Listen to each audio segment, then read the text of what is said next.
Touring talkies ரசிகர்களுக்கு வணக்கம். வாங்க லென்ஸ் நிகழ்ச்சிக்கு போகலாம்.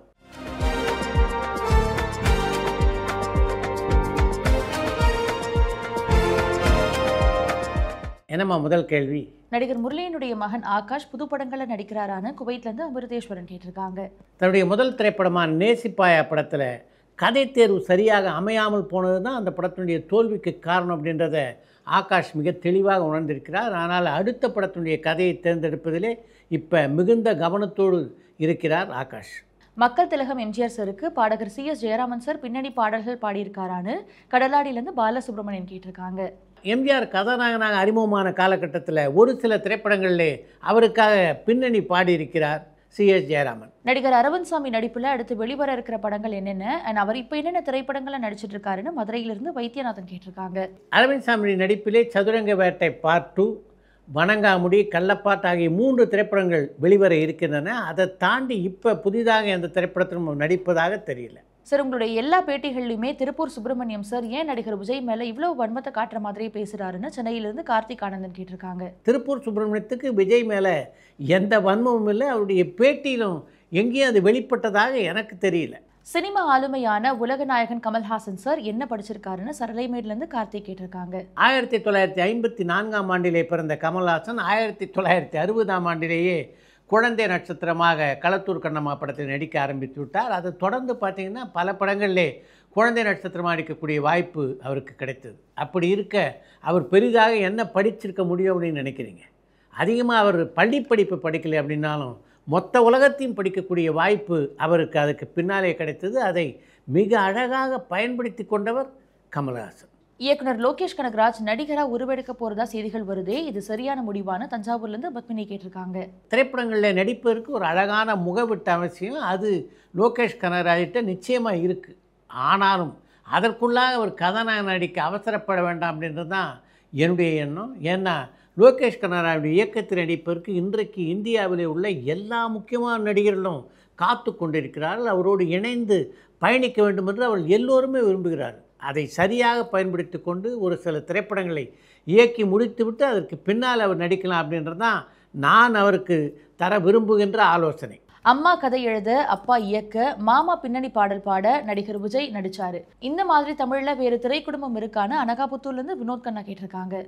நீங்கள் குறிப்பிட்டிருப்பதை போல் விஜய்க்கு அமைந்த அந்த மாதிரியான வாய்ப்புகள் எல்லாம் வேறு எந்த கதாநாயகருக்கும் அமையலை அப்படின்றது தான் உண்மை. நடிகர் திலகம் சிவாஜி கணேசன் சார்னுடைய பத்திரிகையாளர் சந்திப்பு ஒன்று பார்த்தேன்.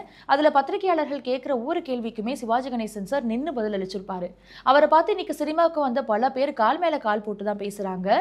அவரை பார்த்து இந்த மாதிரியான விஷயங்கள்லாம் இப்போ இருக்கிற நடிகர்கள் கற்றுக்கிறது இல்லையே, இதுக்கான காரணம் என்ன? ஒருவேளை காலம் மாறினது தான் இதுக்கான காரணமான பொள்ளாச்சியிலேருந்து விக்னேஸ்வரன் கேட்டிருக்காங்க. ஒரு சீனியர் நடிகருக்கு முன்னால் கால் மேலே கால் போட்டுட்டு உட்காந்துருக்கீங்களே அப்படின்னு ஒரு நடிகையோ இன்றைக்கு யாராவது கேட்டால் என்னுடைய கால் மேலே தானே நான் கால் போட்டு உட்காந்துருக்கேன் அப்படின்றது தான் பலருடைய பதிலாக இருக்கிறது. ஆனால் அந்த காலகட்டத்தில் எல்லா நடிகர்களும் பார்த்திங்கன்னா அந்தளவுக்கு மரியாதையோடு இருந்தாங்க. சிவாஜி பத்திரிகையாளருடைய கேள்விகளுக்கெல்லாம் எழுந்து நின்று பதில் சொன்ன மாதிரி எம்ஜிஆரும் பார்த்திங்கன்னா ஒரு நல்ல பழக்கத்தை தொடர்ந்து கடைப்பிடித்தார். எம்ஜிஆர் எந்த மேடையிலாவது கால் மேலே கால் போட்டு உட்காந்து நீங்கள் பார்த்துருக்கீங்களா சொல்லுங்கள்? ஒரு மேடையை கூட அப்படி அவரை பார்க்க முடியாது. அதுதான் எம்ஜிஆரிடமும் சிவாஜியிடம் இருந்த தனி சிறப்பு. டிராகன் திரைப்படத்துக்கு பிறகு இயக்குனர் மிஸ்கின் இப்போ என்னென்ன திரைப்படங்களை நடிச்சிட்டு இருக்காருன்னு தோர்ணமலையிலிருந்து சின்பகிராமன் கேட்டிருக்காங்க. டிராகன் படத்துக்கு பின்னாலே இப்போ மிஸ்கின் 3 புதிய திரைப்படங்களே நடித்து கொண்டிருக்கிறார். பிப்ரவரியில் டிராகன், செப்டம்பரில் லவ் இன்சூரன்ஸ் கம்பெனி அண்ட் தீபாவளிக்கு டூட் திரைப்படம் ரிலீஸ் ஆக இருக்கு. உண்மையிலே பிரதீப் ரங்கநாதன் ஒரு மேஜிக் பேபின்னு தான் தோணுது. அவருடைய இந்த வளர்ச்சியை நீங்கள் எப்படி பார்க்குறீங்கன்னு மலேசியாவிலேருந்து சுபனேஷ் அருணாச்சலம் கேட்டிருக்காங்க. பிரதீப் ரங்கநாதனுடைய வளர்ச்சியை அசுர வளர்ச்சி அப்படின்னு தான் சொல்லணும். ஆனால் இந்த வளர்ச்சிக்கு மிக முக்கியமான காரணம் பிரதீப் ரங்கநாதன் தான். தான் யார் என்பதை மிகச்சரியாக உணர்ந்திருக்கிறார் பிரதீப் ரங்கநாதன். அது மாதிரி தனக்கு எது நல்லா வரும், தான் எதை செய்தால் சரியாக இருக்கும் அப்படின்னும் அவருக்கு நல்லா தெரிஞ்சிருக்கு. அதன் காரணமாகத்தான் அவருடைய திரைப்படங்கள் அந்த அளவுக்கு வெற்றி பெறுகின்றன. பாடகையும் நடிகையுமான ஆண்ட்ரியா எங்கே போனாங்க? அவங்கள பற்றி அப்டேட் எதுவுமே இல்லையே. அவங்க இப்போ திரைப்படங்களை நடிக்கிறாங்களா? அவங்கள பற்றின அப்டேட் இருந்தால் ஷேர் பண்ண முடியுமான்னு பாலக்கோட்லேருந்து ஜான் கேட்டிருக்காங்க. ஆண்ட்ரியா மிக அழகாக நடிக்கக்கூடியவர், அது மாதிரி ரொம்ப நல்லா பாடக்கூடியவர். இந்த ரெண்டுலேயுமே அவர் மிகப்பெரிய புகழை பெற எல்லா வாய்ப்பும் இருக்குது. ஆனால் ஆண்ட்ரியாவோ இந்த 2 விஷயத்துலையுமே கவனம் செலுத்த மாட்டேங்கிறாரு. அது ஏன் அப்படின்னு என்னால் புரிஞ்சிக்க முடியல. சார், இயக்குனர் ஹரி சாரனுடைய தீவிர ரசிகர்னா அவருடைய முந்தைய படங்கள்லாம் எப்படி இருக்கும், அவருக்கு இப்போ என்ன ஆச்சு, அவருடைய அந்த பழைய ஸ்பீடை அவருடைய அடுத்த திரைப்படத்தில் எதிர்பார்க்கலாமான்னு அம்மாபேட்டிலேருந்து சரவணன் கேட்டிருக்காங்க. எல்லா இயக்குனருடைய திரைப்பயணத்தையும் பார்த்தீங்கன்னா இப்படி ஒரு இடைவெளி எல்லா இயக்குனர்களுக்கும் இருக்கும். அப்படிப்பட்ட ஒரு இடைவெளி தான் ஹரிக்கும் ஒரு காலகட்டத்தில் ஏற்பட்டது, இப்போ ஏற்பட்டிருக்கு அப்படின்னு நினைக்கிறேன். இனி மீண்டும் ஹரி அதே வேகத்தோடு படங்களை இயக்குவதற்கு எல்லா வாய்ப்பும் இருக்குது. ஒரு தடவை தடுமாற்றினால் அடுத்தடுத்து தடுமாறிட்டே இருப்பாங்க அப்படின்னு அர்த்தமா என்ன?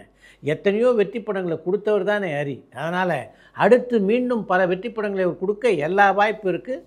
வெயிட் பண்ணுங்கள். சார், வீர திருமகன் படத்தில் நீல பட்டாடை கட்டன்ற பாடல் ரொம்பவும் அற்புதமாக படமாக்கி இருப்பாங்க. அந்த பாடல் படமாக்கின விதத்தை பற்றி ஷேர் பண்ண முடியுமான்னு நியூயார்க்லேருந்து பத்மநாபன் கேட்டிருக்காங்க. வீர திருமகன் படத்தில் இடம்பெற்றிருந்த நீலப்பட்டாடை கட்டி என்ற பாடலை ரொம்ப வித்தியாசமாக படமாக்கணும் அப்படின்ற எண்ணம் ஏசி திருலோச்சந்தருக்கு வந்தது.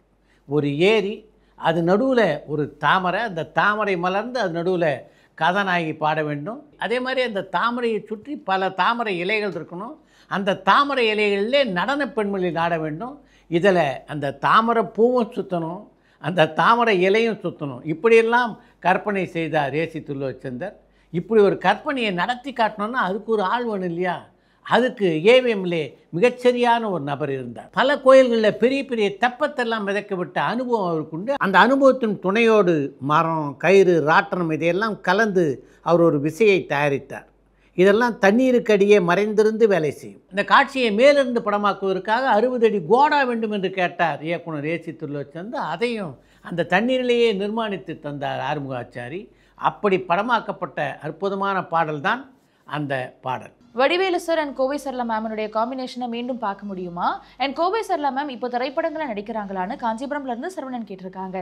வடிவேலும் கோவை சரளாவும் மீண்டும் இணைந்து நடிப்பதற்கான வாய்ப்புகள் ரொம்ப கம்மி அப்படின்னு நினைக்கிறேன். இப்போ பொதுவாக கோவை சரளாவுக்கே வாய்ப்புகள் மிகப்பெரிய அளவிலே குறைந்து விட்டது. இயக்குனர் சரண் சார் அல்லி அர்ஜுனான்ற பெயரில் ஈவ்டீசிங்க்கு எதிராக ஒரு படத்தை இயக்கியிருப்பாரு. அந்த படம் வெற்றி படமாக அமைஞ்சுதான்னு பாலக்கோட்லேருந்து சங்கர் கேட்டிருக்காங்க. சரணுடைய இயக்கத்திலே மனோஜ் பாரதி நடித்திருந்த அல்லி அர்ஜுனா திரைப்படம் வெற்றி பெற்றிருந்தால் அதை தொடர்ந்து நிச்சயமாக மனோஜுக்கு பல பட வாய்ப்புகள் கிடைச்சிருக்கும். அந்த படம் வெற்றி படமாக அமையாதனால்தான் மனோஜினுடைய திரைப்பயணத்திலேயே ஒரு சுணக்கம் ஏற்பட்டது அந்த காலகட்டத்தில். பாடும் வானம் பாடின்ற திரைப்படம் ரிலீஸ் ஆன டைமில் ஆனந்த் பாபு சார் ஒரு சென்சேஷனல் நடிகராக இருந்தார்.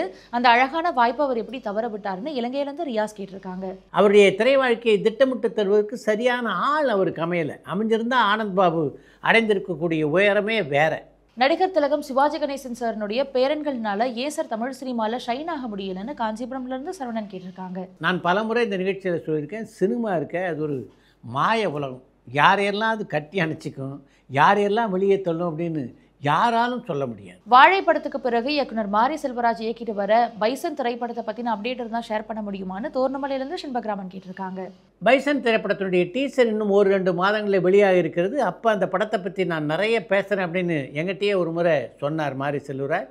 அதனால் பைசனை பற்றிய தகவல்கள் உங்களுக்கு கிடைக்கணும்னா அதுக்கு கொஞ்சம் நாட்கள் ஆகும்.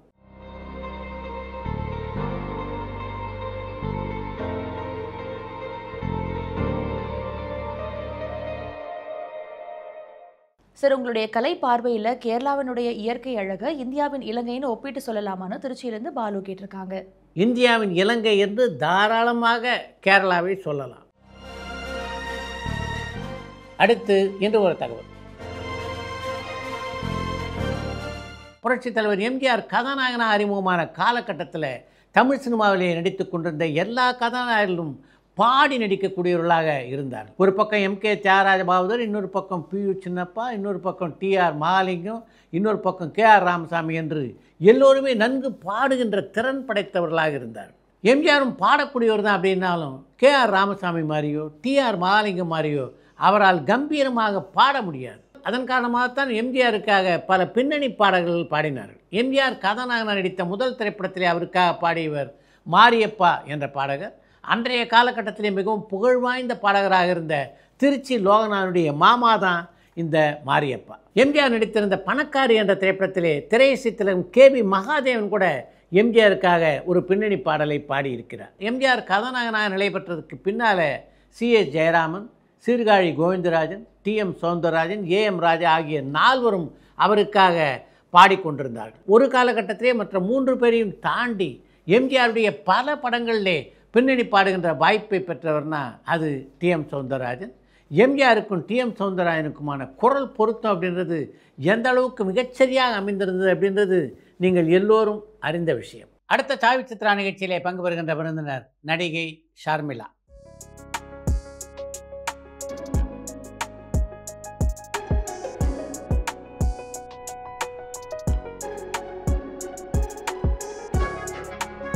நடிகர் திலகம் சிவாஜியோடு குழந்தை நட்சத்திரமாக அறிமுகமான நடிகை ஷர்மிளா தமிழ், தெலுங்கு, கன்னடம், மலையாளம் ஆகிய 4 மொழிகளிலும் 60க்கும் மேற்பட்ட திரைப்படங்களிலே நடித்தவர். காலேஜில் நுழைஞ்ச உடனே அழகு தமிழ்ல அத்தான் கூப்பிடாம தம்பிகளை டே போட்டு கூப்பிடுற. நீ இது ചോറാണ് ദാ കഴിച്ചോളൂ. If a particular want is regularly satisfied, that particular commodity. Silence. Narendra, Jyoti. நடிகர் திலகம் சிவாஜி, மலையாள பட உலகின் முக்கியமான கதாநாயகனான மோகன்லால் ஆகியோரோடு பல படங்கள் நடிக்கக்கூடிய வாய்ப்பினை பெற்ற ஷர்மிளா தன்னுடைய திரையுலக அனுபவங்கள் பலவற்றை இந்த நேர்காணலிலே பகிர்ந்து கொண்டிருக்கிறார்.